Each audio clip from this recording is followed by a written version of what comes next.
नमस्कार, प्रणाम, हर हर महादेव, जय माता दी।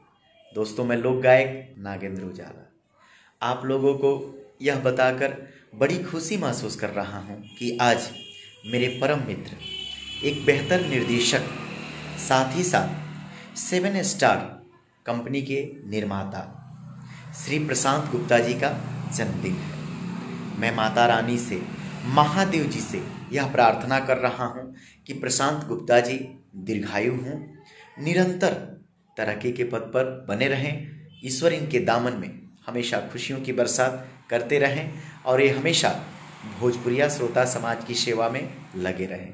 दोस्तों, आप लोग भी आशीर्वाद दीजिए कि प्रशांत गुप्ता जी दीर्घायु हों, हमेशा व्यस्त रहें, मस्त रहें और भोजपुरिया श्रोता समाज की सेवा करते रहें। एक बार पुनः मेरे तरफ से और उजाला ग्रुप के सभी सदस्यों के तरफ से जन्मदिन की ढेरों सारी शुभकामनाएं मेरे परम मित्र श्री प्रशांत गुप्ता जी। लव यू, नमस्कार।